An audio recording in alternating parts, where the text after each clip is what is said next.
The rain was relentless, tapping against the windows of Emma's small cottage like hurried fingers. Outside, the wind howled, bending trees and tossing leaves across the narrow street of Ashford village. Inside, chaos reigned. Lily sat on the sofa with tear-streaked cheeks, clutching her favorite stuffed bunny, but Noah was missing. Emma's hands trembled as she scanned the back garden once more. "Noah!" She screamed into the darkness, her voice cracking with fear. There was no answer. Not a rustle, not a giggle, just the rain. She darted back inside, grabbed the cordless phone, and dialed 999. Her breath caught in her throat as the line connected. "Emergency services." "What's your emergency?" "My son. He's missing. He was just in the back garden. I turned away for a minute. I can't find him," she cried, her voice shaking. The dispatcher kept her on the line while sending a patrol car. Within minutes, the sound of tires against wet gravel signaled the arrival of help. Emma rushed to the front door, flung it open, and froze. Standing in uniform, soaked from the rain but unmistakable, was James Whittaker. Her breath left her body. James didn't speak immediately. His hand hovered near the radio on his shoulder, as if uncertain whether to call for backup or face the ghost in front of him. His eyes scanned her face, then dropped to Lily behind her. The resemblance was undeniable. "Emma," he said finally, his voice low and cautious. Emma blinked, disoriented. Of all the people the universe could have sent, it had to be him. "James," she whispered, barely audible. The air was thick with everything unsaid, years of silence, buried feelings, and a truth Emma had guarded fiercely. "There's a missing child?" he asked, slipping into professional mode, but his voice wavered. "My son, Noah. He's 7. He was just in the garden then. He vanished," she stammered. James nodded and clicked his radio.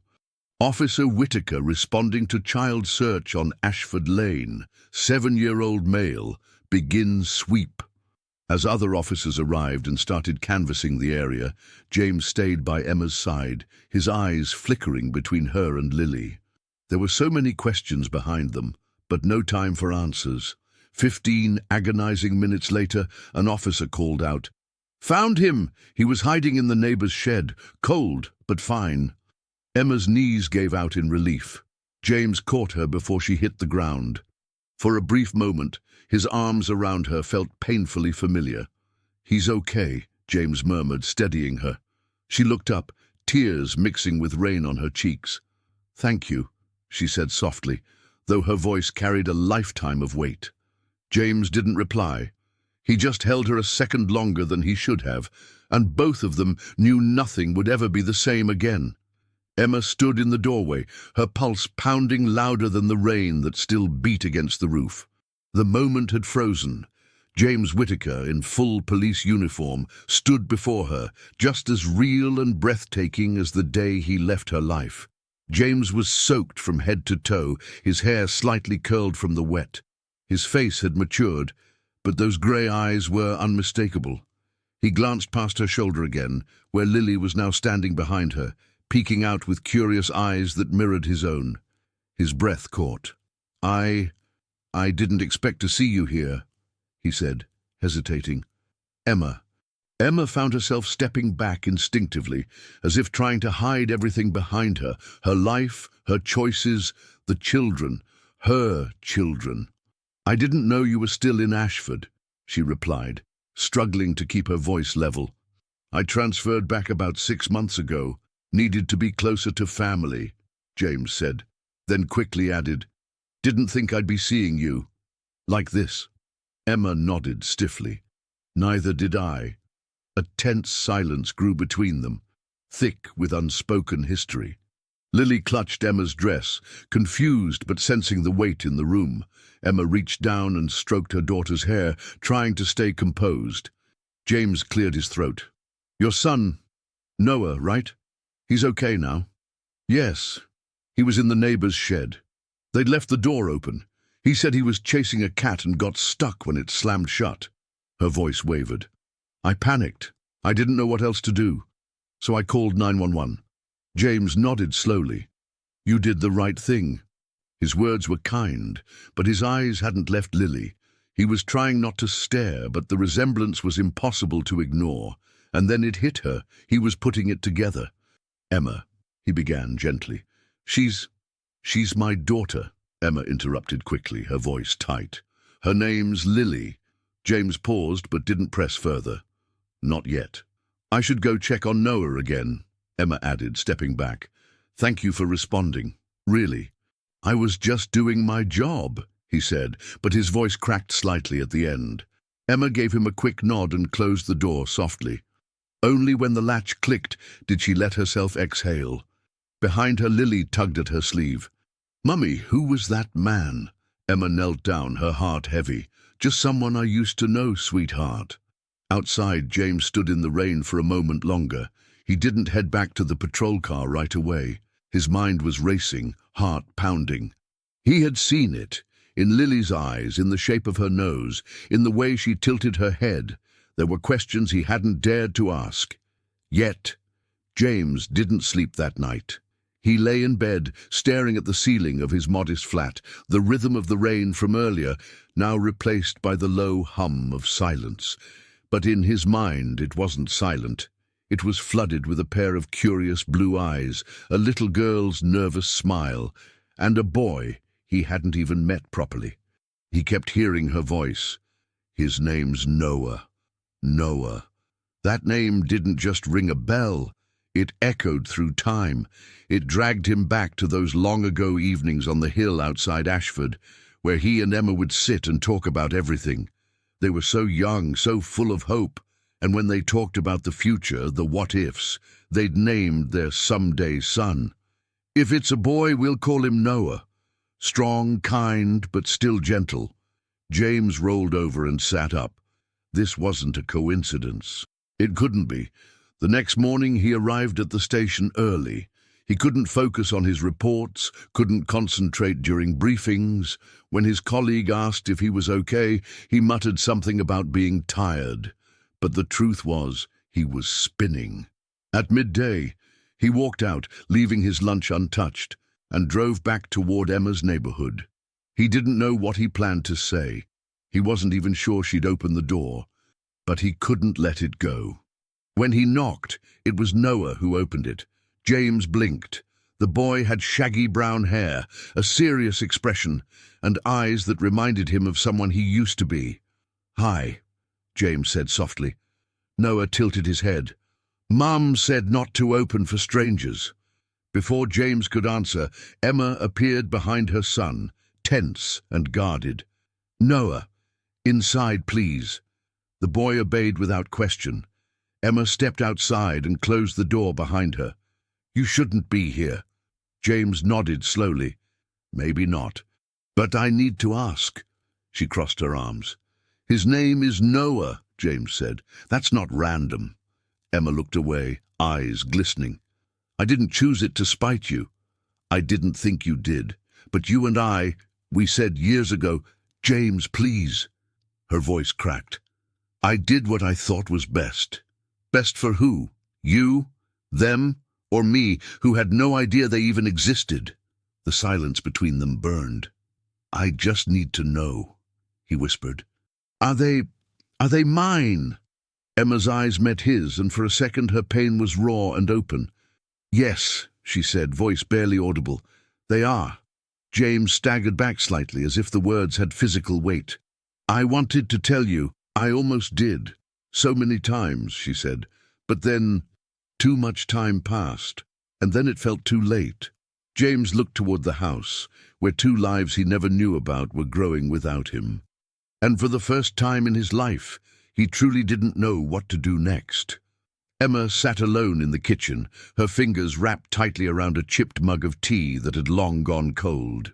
Outside, the sky was turning gold, but she barely noticed.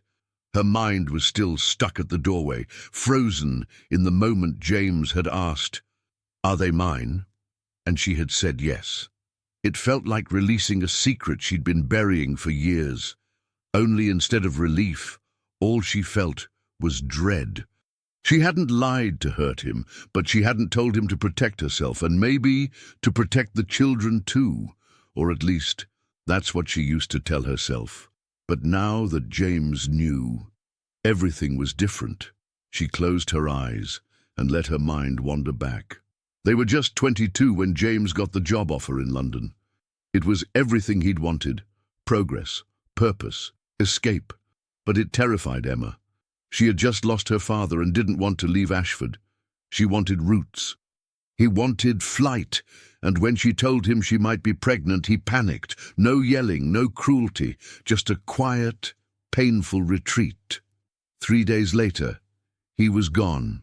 And when the test came back positive, Emma sat on the floor of her childhood bedroom, clutching it like it might bite her. She had no income, no real plan, and no one beside her. Her mother had passed, her older brother was estranged, and James had disappeared into the city. She had started writing him a letter, then another, then deleted his number, then cried into a towel so the neighbors wouldn't hear. At 12 weeks, during her first scan, she learned it wasn't just one heartbeat, it was two. That night, she made a decision. She would raise them herself. She would love them enough for two. Emma blinked back to the present as Lily's laugh echoed from the living room. Her chest tightened. Her children were her entire world. And now James had stepped back into it, uninvited, unprepared, and unaware. Until now, the knock on the door startled her. Again, she opened it slowly. It wasn't James. It was Claire, her neighbor, holding a container of leftover lasagna. "Saw the patrol car yesterday. Everything all right?" Emma forced a smile. "Yeah, just a bit of a scare. Noah got locked in your shed chasing your cat." Claire laughed. "That sounds like something he'd do." Emma thanked her, took the food, and closed the door. She rested her forehead against the wood and sighed. She couldn't stop what was coming. James knew now. That truth was out. What came next would either rebuild or break them. But the time for silence was over. Upstairs, Noah was asking about the man in the uniform. Emma knew she couldn't lie anymore. She just didn't know how to begin telling them that the man who knocked on their door yesterday was their father. James stood outside the station, leaning against the brick wall, staring into the distance. His shift had ended an hour ago, but he hadn't moved. The autumn air bit at his skin, but it felt distant, unimportant. Inside his mind, everything was loud. "They are yours." The words kept circling, crashing against memories, against guilt, against everything he had believed about his life. He had 2 children, twins, a boy and a girl, and he hadn't known. How do you even begin to make up for that? Emma was tucking Lily into bed when the doorbell rang. Noah was still brushing his teeth, and she almost ignored it, but something in her chest told her who it was. She tiptoed downstairs, careful not to wake the house with creaky steps. When she opened the door, James was there again, but this time he looked different, not just tired, hollow. "Can we talk?" he asked. She hesitated, then stepped aside. They sat across from each other at the kitchen table, like strangers who had once shared something sacred. "I'm sorry for coming unannounced," James said. "I know you probably need space." Emma shook her head gently. "I don't know what I need right now." He nodded. "That makes 2 of us." There was a long pause before he continued. "I keep thinking about their names, about Noah." His voice broke slightly. "You remember, don't you? That night on the hill. We said if we ever had a boy." Emma smiled sadly. "You wanted that name more than I did." "I can't believe I missed all of it," he whispered. Their first steps, first words, birthdays, Lily's curls, Noah's laugh. I missed everything. Emma swallowed hard, her throat tight. "I didn't hide them out of spite, James. I was scared. You left. And I couldn't chase after someone who didn't want to be there." "I didn't know," he said softly. "If I had known—" "But you didn't," she interrupted, not cruelly but firmly. "And now they're here. They're happy, safe. I built that for them. I gave them what I could." He looked up, pain in his eyes. "I'm not asking to take them from you. I know.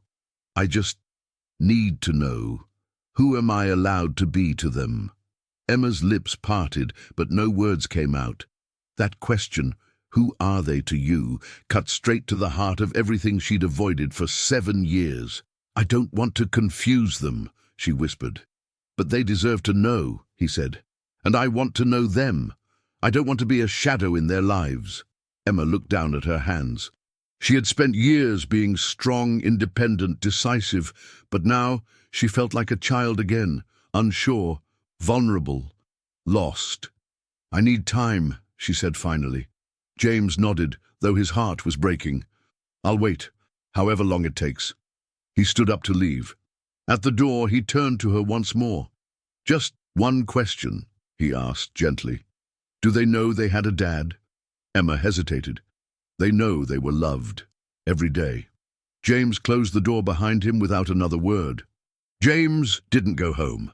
He drove aimlessly through the quiet lanes surrounding Ashford, past the woods, the empty fields, and the hill where everything had started and ended.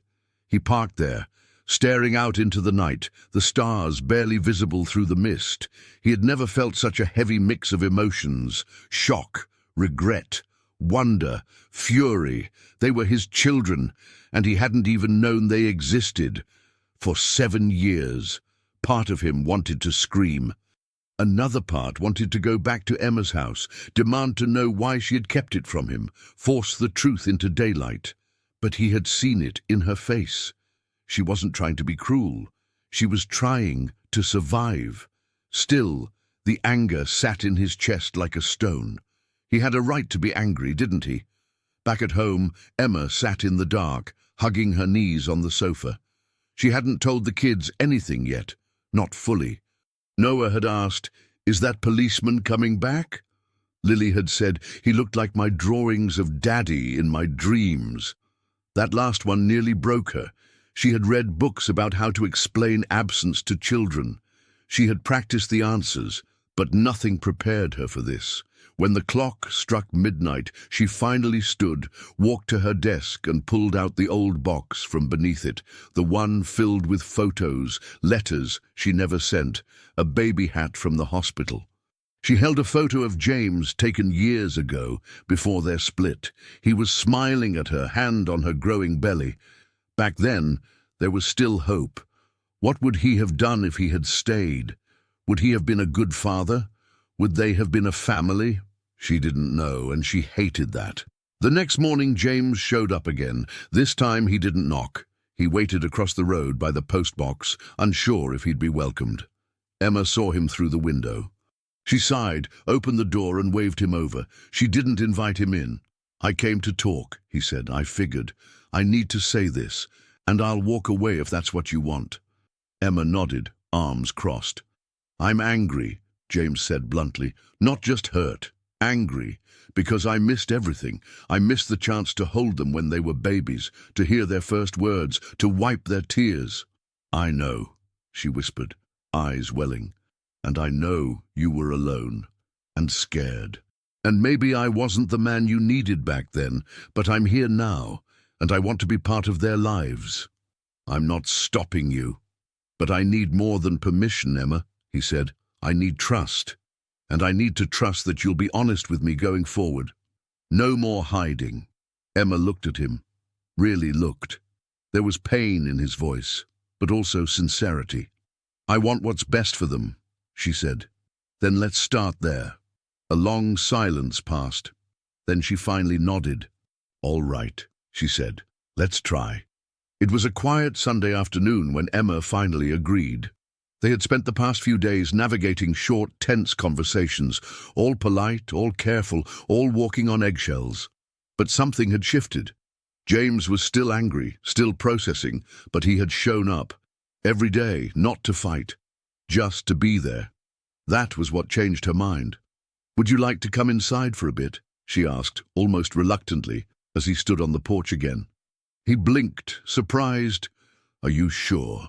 "No, but I'm doing it anyway," she muttered, stepping aside. The moment James entered the house, the weight of it hit him. The photos on the wall, the smell of toast and crayons. The faint sound of a cartoon playing in the next room. His children lived here. Emma led him to the living room, where Noah and Lily were sprawled on the rug, playing a board game. They looked up when they noticed the stranger. "Kids," Emma said, her voice gentle but uncertain. "This is James. He's a friend of mine." James caught the hesitation but didn't press it. Noah tilted his head, examining James the way only children can, wide-eyed, curious, unfiltered. "Are you the policeman from the other night?" "I am," James said, crouching slightly to meet him at eye level. "I heard you were chasing a cat." "Brave move." Noah grinned. "It was stuck in the shed. I wanted to help it." "I didn't know the door would close." James smiled. "That's the kind of thing a hero would do." Lily edged closer to Emma, quiet and cautious. James turned his gaze to her and softened his voice. "Hi, Lily," he said gently. "I like your dress. Purple's my favorite color too." She didn't respond at first. Then, after a long pause, she whispered, "Do you really catch bad guys?" "Sometimes," James replied with a wink. "But most days, I just help people." That seemed to satisfy her. The children returned to their game, occasionally sneaking glances at James. Emma sat nearby, watching closely. Not just the kids, but James too. His body language, his patience, the way he didn't push. He wasn't trying to force a role. He was just being present. After a while, Noah turned and asked, "Do you have kids?" James hesitated. "I don't. Not yet." "Do you want some?" Lily asked, surprising everyone. James glanced at Emma before answering. "I think I already do." Emma's breath caught. The room fell quiet. The children went still, not fully understanding the weight of his words, but sensing something important. Before Emma could redirect the conversation, Lily crawled toward James and handed him a piece of the board game. "Your turn," she said. James took the piece, his fingers trembling. It was small, but it was a beginning. The next few days unfolded like cautious steps across thin ice.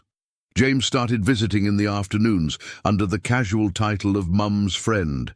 He never stayed long, an hour or two, playing games with the kids, listening to their stories, asking questions that weren't too deep. He wasn't pushing, he was planting seeds, and Emma was watching it all from the sidelines with a mixture of relief and fear. She hadn't expected the transition to be so gentle. James had always been intense in his younger years, fiery, impatient. But the man sitting on her carpet playing Lego with Noah or painting sparkly butterflies with Lily was something else entirely. He was quieter, slower, softer. But just as the edges began to soften between them, the past came knocking, quite literally. Emma was folding laundry when her phone buzzed. A number she hadn't seen in years lit up the screen. She hesitated, her hands freezing in place. She didn't answer. 5 minutes later, there was a knock at the door. She opened it, and there stood Margaret Whittaker, James's mother. Older now, hair fully grey, but her posture still proud. She was holding a box of pastries and an expression that hovered between apology and calculation. "Hello, Emma," she said smoothly. "I was hoping you had a moment." Emma stood frozen in the doorway. "I assume James told you," Margaret added, her tone still clipped. "He called me." "I didn't ask him to," Emma replied immediately. "I know, but I'm glad he did." Emma stepped aside reluctantly, motioning for her to enter. In the kitchen, Margaret placed the box on the table and looked around the modest house with a glance that was polite but assessing. "They're beautiful," she said finally. "The children." Emma raised an eyebrow. "You've seen them?" "No," Margaret said, "but James told me everything. He's overwhelmed, angry, but happy too. And I suppose, so am I." Emma folded her arms. "You made it very clear what you thought of me years ago." Margaret lowered her gaze. "I did, and I regret that." The silence was brittle. "I don't expect you to forgive me," she continued, "but I would like to meet them, someday." Emma hesitated. It felt too fast, too sudden. But she could also see something honest in Margaret's eyes, something she hadn't seen back then: fear, regret, longing. "I'll think about it," Emma said quietly. "Thank you," Margaret replied, then turned toward the door. "And Emma, thank you for raising them, even without us." After she left, Emma stood by the window for a long time, watching her walk away. The past had returned, but this time, maybe it wasn't to haunt her. Maybe it had come to heal. James was trying. That much was clear to everyone, even to Emma. He showed up early to help with school runs, offered to fix the leaking tap in the kitchen, and even endured 2 hours of an animated movie with Lily snuggled under one arm and Noah asleep on his lap. It wasn't about proving himself, at least not entirely. It was about being there, step by step, piece by piece. But rebuilding something that had never been built in the first place wasn't simple. It was messy, confusing, and sometimes painful. It started with a Sunday picnic. Emma had planned something small: sandwiches in the park, a blanket under a tree, juice boxes for the kids. James had offered to bring dessert, and to everyone's surprise, he showed up with cupcakes, homemade. "You baked?" Emma asked, raising an eyebrow as she opened the container. He looked sheepish. "They might be inedible. But yes, I watched 3 YouTube videos and everything." Noah bit into one and nodded in approval. "They're not bad." Lily gave her seal of approval by eating 2 in 10 minutes. The moment was light, laughter easy, conversation flowing. James relaxed, maybe too much. As the kids ran off to play near the swings, James turned to Emma and said quietly, "They feel like mine." Emma's smile faltered. "They are yours," she replied, "but it's still early, James." "I know," he said, eyes on the kids. "But I keep thinking, if I'd known, if I'd stayed, how different it all would have been." Emma's shoulders tensed. "We can't rewrite the past." "I'm not trying to. I'm just saying."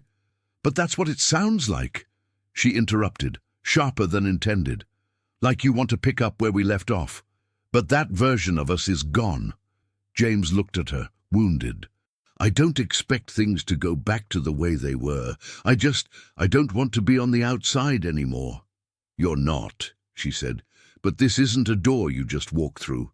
It's a path, and some days it's going to be hard." James nodded, but the mood had shifted. They both felt it. Later that evening, Emma noticed Noah quiet in the back seat as they drove home. She glanced at him in the mirror. "You okay?" He shrugged. "James was funny today," he said. "But is he really going to be around now?" Emma's heart clenched. "I think so," she answered carefully.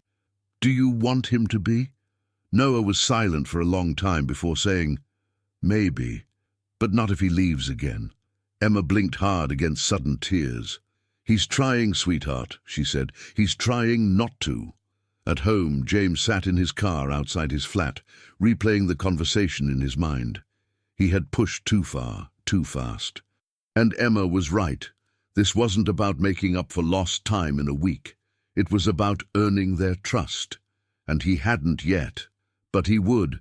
The school newsletter announced it with little fanfare. Year 2 family campout, Friday evening, parent volunteers, welcome. Emma skimmed it at first, distracted by Lily's missing shoe and Noah's refusal to eat anything green. But later that night, as the house settled into silence, she stared at the printed page again. Parent volunteers. For years, that had always meant her. Just her. And now, she hesitated, then picked up the phone. James arrived at the school gate on Friday with a rucksack over his shoulder, wearing jeans, a hoodie, and a look of nervous excitement. Emma spotted him instantly, not because he stood out, but because she had been watching for him.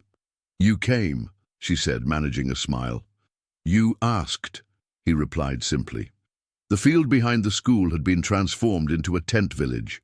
Parents were setting up, children were shrieking with laughter, and the smell of campfire snacks already hung in the air. James helped pitch the tent beside Emma's, fumbling with poles and pegs, while Noah corrected him with gleeful authority. Lily insisted he sit next to her during story time under the big oak tree, and James obliged, holding the flashlight as the teacher read tales of dragons and daring. Emma watched the three of them from a distance, arms folded, heart heavy with cautious hope. Later, as the children lay curled in their sleeping bags and the parents sat around the fire sipping tea from flasks, James found a moment beside her. "I didn't know how much I needed this," he said. Emma looked at him, illuminated by the flickering flames. "You mean them?" He nodded. "Them. And this. Just being part of something real." She didn't answer. She didn't need to. A gust of wind rustled the tents, and Lily's voice called out, "Mummy!" Emma was already halfway there, but James followed. Inside, Lily sat up, frightened by a noise. "I heard a fox," she whispered. James crouched beside her, gently tucking the blanket over her shoulder. "Foxes don't like campfire smells. You're safe. Want me to stay here until you fall asleep?" Lily nodded and grabbed his hand. James sat on the ground, legs folded, her small fingers wrapped tightly around his. Emma stood in the doorway for a moment, watching. It was a simple thing, a child's need, a man's quiet presence. But it hit her hard.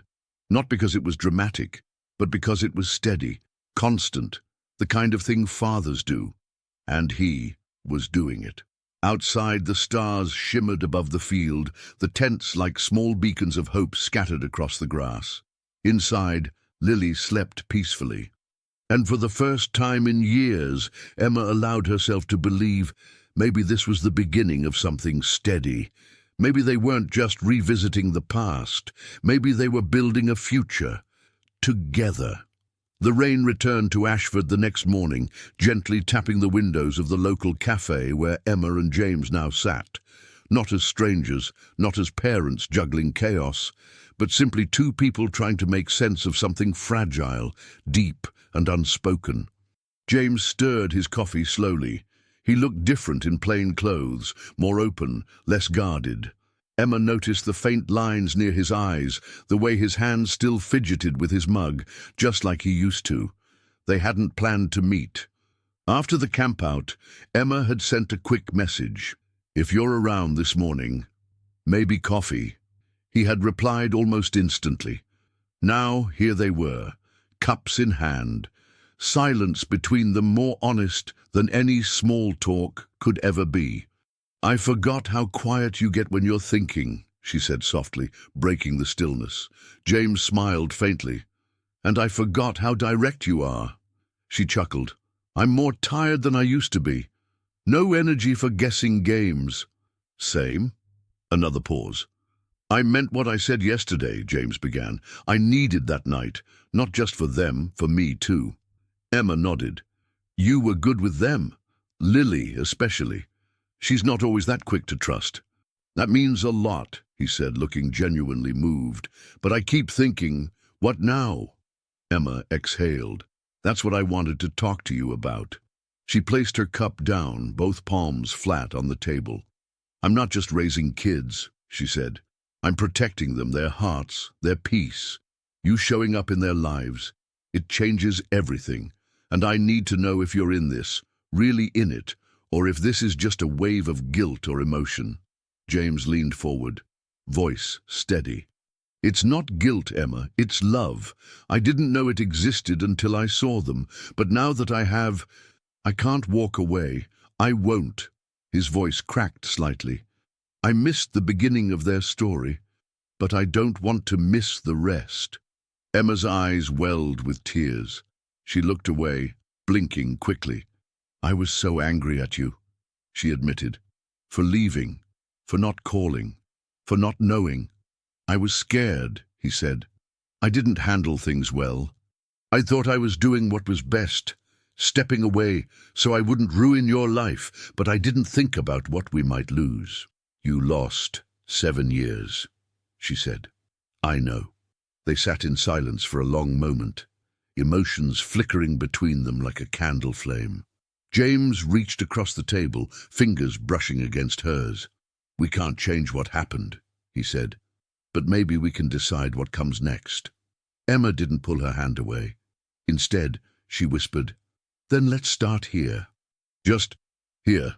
And in that tiny cafe, surrounded by rain and the aroma of coffee beans, something shifted. Not loudly, not dramatically, but enough. The days that followed felt different.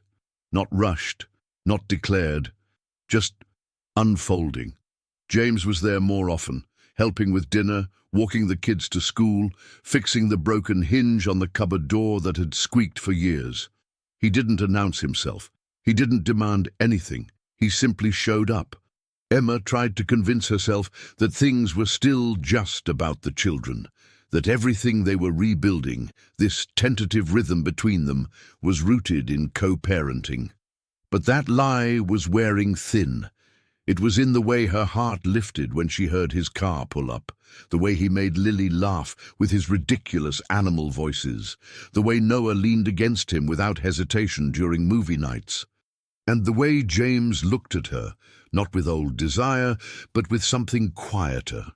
Respect, hope, a quiet kind of love that didn't chase, but waited. One evening, after the kids had gone to bed, Emma found James in the kitchen, wiping down the counter. She stopped in the doorway, arms crossed, unsure why she felt so nervous. "You don't have to do that, you know," she said. He glanced back at her and smiled. "Old habit. Helps me think." She stepped inside, leaning against the fridge. "And what are you thinking about?" James put the cloth down, then leaned both hands on the counter. "About how strange it feels to belong somewhere again." Emma looked down at the floor. "You were never really gone, you know. Not from here." She tapped her chest. "You just stopped being real." James moved a little closer, cautiously. "And now," she met his eyes, "now you're too close to pretend you don't still matter." The words hung between them, sharp and honest. He reached out slowly, brushing a strand of hair from her cheek. "I never stopped caring. I buried it, but it never went away." Emma closed her eyes. "That's what scares me." "Why?" "Because I finally built something solid, alone, and now you're here, and I don't know how to trust that it'll last." James stepped even closer. "I don't want to undo what you built. I want to be part of it." His hand was still against her cheek. She didn't move away. Her voice dropped to a whisper. "If this goes wrong again, it's not just me who breaks this time." James nodded, eyes gentle. "Then we take it slow. No promises we can't keep. Just one honest moment at a time." She let the silence answer for her. And then, without ceremony, he leaned in and kissed her. Not like the boy who had once loved her in secret, but like the man who had come back not to claim, but to stay. It wasn't fireworks. It wasn't a movie scene. It was quiet, grounded, real. And for the first time in years, Emma didn't pull away from the future. She leaned into it. The kiss changed things. But not in the way Emma feared. There was no whirlwind, no grand declaration, no rushing to label what they were. Life continued, almost stubbornly ordinary. School runs, packed lunches, laundry baskets, and bedtime stories. But beneath the routine, something tender had taken root. They were no longer pretending. James still slept in his own flat, and Emma still guarded her heart. But now they shared more than schedules and responsibilities. They shared quiet glances across the kitchen, inside jokes that made the children giggle, comfortable silences that didn't need to be filled. Noah, ever perceptive, asked one morning, "Mum, is James our dad now?" Emma knelt in front of him, brushing a lock of hair from his forehead. "He's always been your dad, sweetheart. You just didn't know it yet. Will he live with us?" "Not right now," she said gently, "but he's part of our family. That won't change." Noah seemed satisfied, nodding slowly before darting off to find his missing sock. Lily, of course, already acted as if James had always been there. She ran to him the moment he arrived. She asked him to braid her hair, hold her hand at the park, and help her draw unicorns that actually looked like unicorns. One evening, after the kids had gone to bed, James and Emma sat together on the front steps, mugs of tea warming their hands.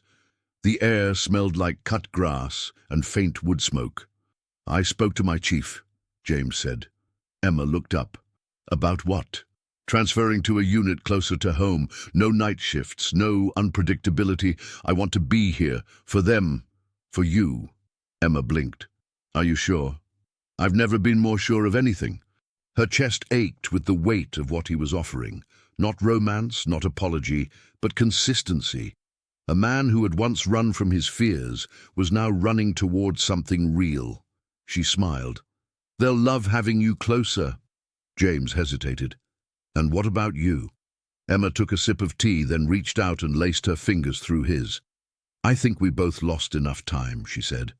"So if you're here, really here, then I'm willing to try." He nodded, eyes soft. "One day at a time?" "One day at a time." They sat in silence, side by side, watching the stars begin to blink through the dusk. Inside the house, two sleeping children dreamed without fear, wrapped in the quiet warmth of a family rediscovering itself. And outside, on the edge of something new, two people who had once fallen apart were slowly, gently, building something they'd never dared to before. Not a return to the past, a beginning. The sun was just beginning to rise over Ashford, casting a golden hue across the quiet street as the smell of toast and coffee filled the Whitaker kitchen. The once modest home now had new coats of paint, drawings stuck to the fridge, and a worn welcome mat that read, "Home is us." Emma stood at the counter, tying Lily's long hair into a braid, while the girl munched on her toast, her feet swinging off the stool. Across the table, Noah was struggling to finish a school project on volcanoes, his brow furrowed in intense concentration. James walked in, freshly shaved, tie slightly crooked, and a half-buttoned uniform shirt clinging to his shoulder. "All right, team, who stole my belt this time?" Lily giggled, hopping down from the stool. "It was the dragon. He said you were too serious." Noah added, "Mum said you probably left it on the back of the bathroom door. Again." Emma turned with a smirk, holding up the belt. "She was right." James walked over and kissed her on the cheek. Of course she was. 3 years had passed since the night she called 911. 3 years since the door opened and everything changed. They hadn't rushed into anything, not into labels, not into promises, but life, with all its ordinary chaos, had gently rearranged them into something whole. The twins now referred to James as Dad without hesitation.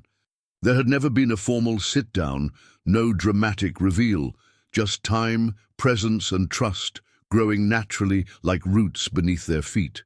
Margaret, once distant and complicated, now visited twice a month. She came bearing shortbread and unexpected softness. It took time, so much time, but bridges had been rebuilt piece by piece. James had transferred to a local family response unit, no longer chasing sirens through the night. His world was no longer split between duty and absence.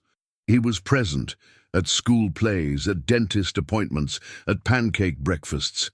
Emma had returned to part-time teaching, something she'd once loved and abandoned in the chaos of early motherhood.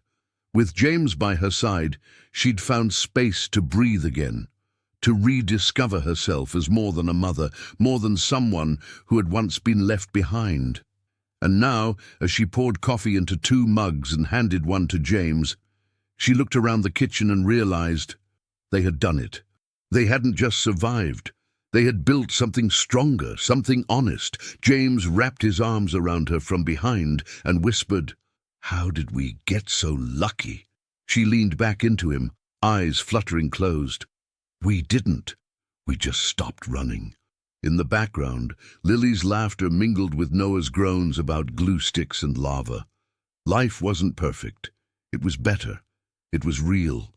And in that sunlit kitchen, surrounded by crumbs and crayons and the quiet certainty of love, Emma knew the emergency call that once shattered everything had actually brought her whole world home.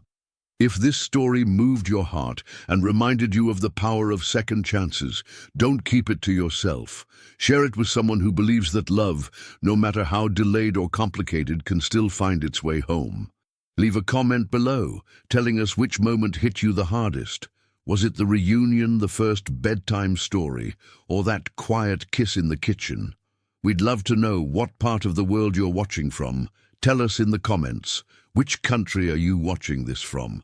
And if you enjoy stories that feel real, tender, and deeply human, don't forget to like this video, subscribe to our channel, and hit the notification bell so you never miss a new chapter. Your support helps us keep telling stories that matter.